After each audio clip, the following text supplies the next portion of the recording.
예, 안녕하세요. 저는 얼굴이 익숙하신 분이 많은데 KT 세노조 위원장 이해관이라고 하고요. 예, 이 얘기부터 하죠. 언론에 많이 났으니까 KT 사람 많이 죽는다 이런 얘기 많이 들으셨잖아요. 금년에만 21분 돌아가셨습니다. 그중 자살하신 분만 8명입니다. 무슨 산재로 돌아가시거나 이런 게 아니라 돌아가신 분들 대부분 다 돌연사입니다. 스트레스가 의심되는. 그래서 마치 나쁜 회장이 와갖고 사장놈이 아주 나쁜 놈이 와서 이게 갑작스러운 일이 아니라 여러분들 다 짐작하시다시피 누적된 결과가 이제 이른바 죽음의 기업 KT다 이런 이름까지 이제 얻게 되는 이런 과정인데 그 20년간 과정이 어땠는가 이런 걸 요약하고 저 나름대로 그 페인도 분석하고 여러분들한테 약간의 도움이 될 만한 이런 말씀을 좀 드릴까 합니다. 인건비를 줄이기 위한 구체적인 방안이 뭐였냐 하면 바로 내부 경쟁체제 도입입니다. 인건비를 낮춰야 되니까요. 그 핵심으로 내부 경쟁체제를 도입하자라고 하면서 연공서열제 임금제도가 완전히 폐지됩니다. 저희도 예전에는 무조건 연공서열이었어요. 일찍 들어오면 무조건 장땡이죠. 차등 성과급이 제도가 도입이 됐고 지금은 어느 정도까지 들어와 있냐면 여러분들 많이 들으셨을 건데 지사별, 팀별, 실적 팀별로까지 내립니다. 그러니까 예를 들면 안양지사에 1팀, 2팀, 3팀 있으면 1팀, 2팀, 3팀 평가를 다 따로 매겨서 팀별로 성과급을 차등으로 줍니다. 그리고 뿐만 아니라 전 직원 고과 연봉제라는 걸 실시하는데 그 얘기 많이 들으셨죠? F를 받으면은 임금이 자동으로 깎입니다. 상대평가고 지금 5%인데 5% 무조건 받아야 돼요. F를.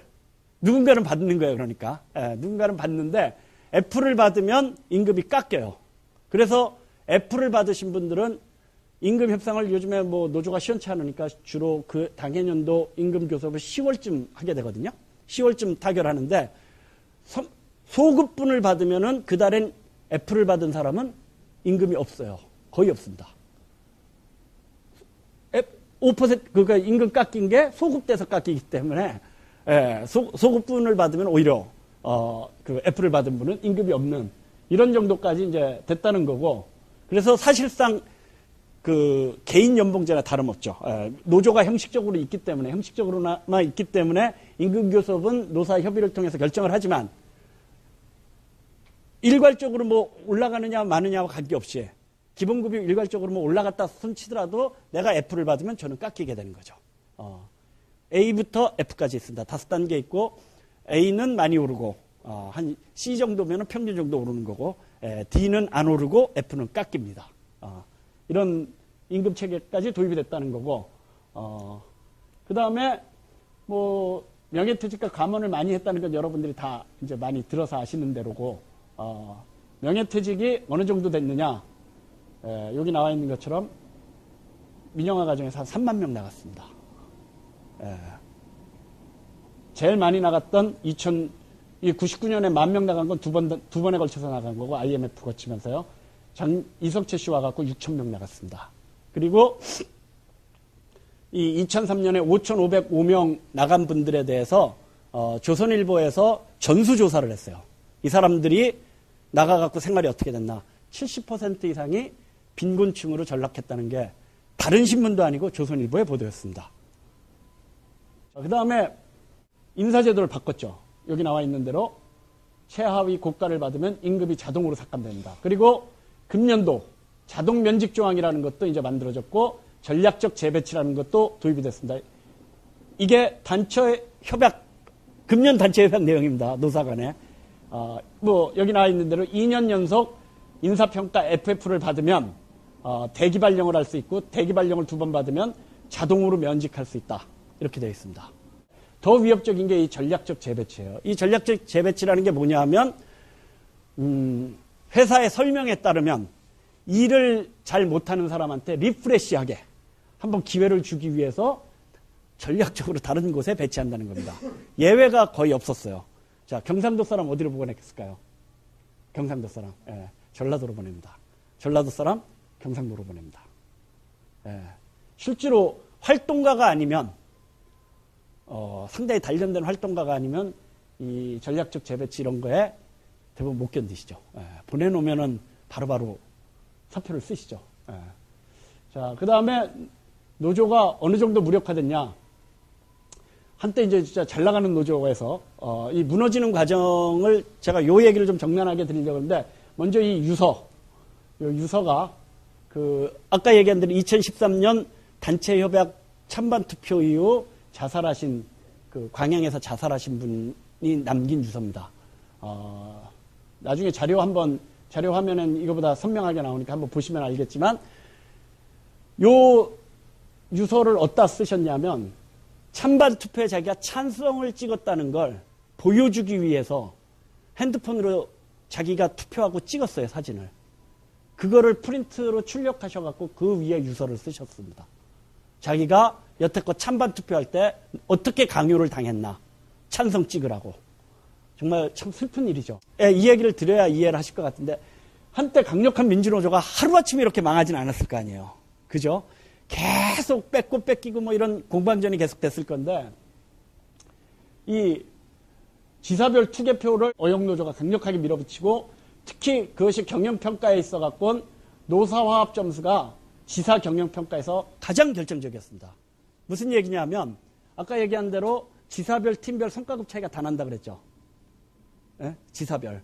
근데 지사별 경영평가를 하는 데 있어서 다른 목표는 대부분 차이가 안 나요.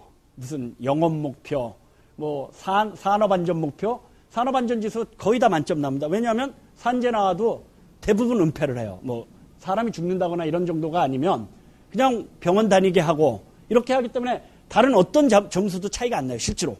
그런데 노사화합 점수, 이건 속일래야 속일 수가 없어요. 개표를 딱 하니까. 그래서 실제로 나중에는 어떤 현상까지 벌어지냐면, 소위 민주파 지부의 조합원들이 지부장한테 이번 찬반 투표에서는 우리가 진짜 찬성 한번 몰아주자라고 통사정을 해요. 오히려 노조 간부들이. 왜냐하면 이거 굉장히 이제 여러분들이 이제 만약 노조가 무너지면 겪게 될 일이라서 지금은 심각하게 생각 안 하실 텐데, 얼마나 심각해지냐면,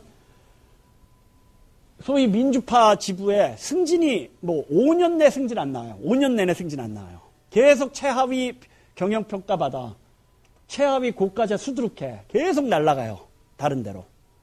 그러니까 거꾸로 조합원들조차도 마지막 이제 진짜 한 2000년대 중반 이렇게 가면 조합원들이 거꾸로 지부장한테 제발 이번에는 우리 찬성 찍어주자. 이제 이런 말도 안 되는 찬반 투표에. 어쨌든 뭐 이렇게 하면서 이것도 사진을 잘 보시면 알 텐데, 이렇게 구석 찍기. 이거 진짜 자유당 시절에나 있을 법한. 이 진짜 저희가 개표해 놓은 거, 사진 찍어 놓은 거 보면 정말 어떻게 어느 정도로 강요를 심하게 하냐면, 팀별로 줄 서서 투표를 시켜요. 팀별로. 그리고 팀별로 이렇게 위치를 지정해줘요. 너희는 구석, 이렇게 구둥, 우물정자로 했을 때, 가운데, 오른쪽, 위, 왼쪽 위, 이런 식으로. 이런 것까지, 이게 참 거짓말 같은 얘기인데 이게 현실이다. 라는 거고요. 이게 이제 제가 이번에 국정감사 증인으로 출석하고 했던 그 유명한 CP 프로그램이라는. KT에서는 이 CP를 퇴출하기 위한 이런 아주 정교한 프로그램을 만들었습니다. 요 모든 것이 다 양심선언을 통해서 드러난 겁니다. 요게 이른바 매뉴얼이에요.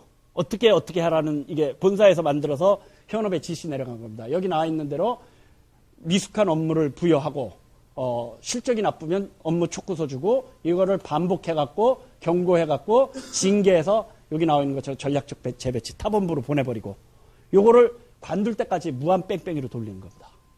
그런데, 뭐 이건 제가 아주 뭐 신뢰로 말씀드릴게요. 이게 아주 폭로되게 된 계기가 된 반기룡 씨라는 분이 있습니다. 그분은 가해자예요. 이 프로그램을 시행한 사람이에요. 충주에서. 가해하다가 중증 우울증에 걸렸어요. 제가 지금도 1년에 한 서너 번 뵙는데 그냥 딱 봐도 굉장히 심하십니다. 심한 우울증에 걸려갖고 이분이 다 이런 자료를 폭로하셨는데, 이분이 구체적으로 어떤 정도까지 지시를 받냐. 그러니까 이제 제가 이게 조직적이다라는 걸 왜 강조하냐면, 마치 KT에는 굉장히 악독 관리자가 많은 것처럼 생각하면 이제 곤란한 게, 여기 나와 있는 것처럼 본사에서 퇴출 대상자 명단을 작성해서 통보하고, 이거를 수행하지 못하면 관리자가 나가는 거예요. 무슨 얘기인지 아시겠죠? 예, 그 관리자가. 그런데 이 반기룡 씨가 결국 그러니까 자기가 사표를 썼죠. 반기룡 씨한테 어떤 지시까지 내려오냐면 충주지사에 계셨는데 그 왜 산골 같은데 백숙하는 집 있잖아요. 그런데 이 CP 대상자랑 둘이 가서 술을 먹고 그 사람을 운전시켜갖고 나오게 만들다가 사고를 일부러 내서 경찰 음주운전으로 경찰서에 불려가게 만들어갖고 징계해라. 이런 정도까지 지시가 내려와요. 그래서 이분이 그런 걸 실제로 합니다. 맨 처음에. 자기 하려고 무지 노력을 해요. 안 관두고 버티려고. 그러다 이분은 우울증에 걸렸습니다. 이 반기룡 씨라는 분이. 뭐 눈물 없이 들을 수 없는 얘기가 많죠. 뭐 언론에 하도 많이 나왔는데 김옥희 씨라고 제일 유명한 분. 그분은 여성분인데 교환원 출신이에요. 한 100km 정도가 넘는 분이세요. 이분 전화 개통하라고 전주에 계속 올려보냅니다. 전부산 때. 가르치지도 않고. 어떻게 올라가겠어요, 그분이. 그죠? 그때 이분이 55세쯤 됐어요. 2년인가 3년 동안 실적이 빵건이었어요. 단 하나도 못했어요. 이분을 어디로 보냈냐? 울릉도로 보냈어요. 최종적으로 해고될 때 울릉도로 보내서 해고시켰습니다. 여자분을. 이분이 일기를 썼는데 그 일기를 보면은 팀장이 뭐라고까지 얘기하냐면 아주 대놓고 얘기해요. 너 못 나가면 내가 나가야 되는데 정말 너무한 거 아니냐 이렇게까지 얘기해요. 팀장이 이 참 우리가 정말 가치전도 현상이 벌어지겠죠. 당신 너무한 거 아니에요 이렇게까지 얘기해요. 그 피해자한테. 당신 정말 너무한 거 아닙니까? 당신 안 나가면 젊은 내가 나가야 되는데 이런 얘기까지 합니다. 어쨌든 뭐 그런 정말 눈물 없이는 이것과 관련해서 나중에 영화를 한번들 꼭 보시라는 말씀을 제가 드리고 싶고 어쨌든 그 결과로 죽음의 기업 KT가 됐는데 여기 나와 있는 대로 금년에 재직 중 자살자가 8명입니다. 금년에만. 재직 중 자살자가. 최근 5년 전 사망자만 이 정도예요. 참 정말 마지막으로 꼭 드리고 싶은 게 KT가 하루아침에 죽음의 기업이 된 게 아니라 제가 영화 끝나고 꼭 토론회 할 때도 그 얘기를 하는데 자본이 우리에게 강요하는 넌 핸드폰을 파는 사람이야. 넌 핸드폰을 파는 사람이야와 나는 공공노동자야 라는 이 자기의식과의 싸움에서 밀려갖고 저는 죽는다고 생각합니다. 사람들이. 제가 돌아가신 분들의 유족을 대부분 만나면서 결국 핸드폰을 더 이상 팔 데가 없으면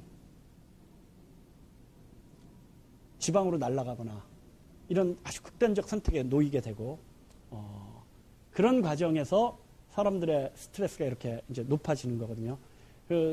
저희 뭐 이제 영화를 찍었는데 영화 보시면 나오는데 몇몇 사람들 당당하게 얘기합니다.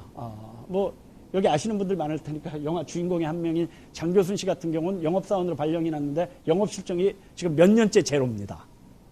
이분은 주로 부당하게 요금을 내고 있는 거 찾아서 깎아주고 거꾸로 이제 회사의 매출 계속 줄이는 거죠. 어떻게 보면. 그런데 가입자한테 부당하게 청구된 요금 찾아서 깎아주고 이런 일을 주로 하세요. 그런데 자기가 뭐라고 얘기하냐면 자기 자신이 나는 핸드폰 팔러 KT에 입사한 게 아니었다. 그거는 KT를 산 월스트리트에 있는 자본가들이 요구하는 것일 뿐이고 나는 예나 지금이나 우리 사용자, 소비자, 가입자들의 소편익을 극대화해주는 사람이다. 그리고 그래서 나야말로 KT의 가장 우수한 영업사원이라고 생각한다. 라고 본인은 주장을 합니다. 물론 계속 내리 애플을 막고 있습니다. 그래서 오히려 그런 마인드를 갖고 있는 사람들이 마음 편하게 살고 있더라. 라는 얘기를 마지막으로 호소드리면서 여러분들도 그런 공공 마인드를 갖고 그 책임감으로 이제 저희와 같은 이런 우를 또 범하지는 않지 않을까. 뭐 이런 정도로 말씀드릴 수 있을 것 같습니다. 마치겠습니다.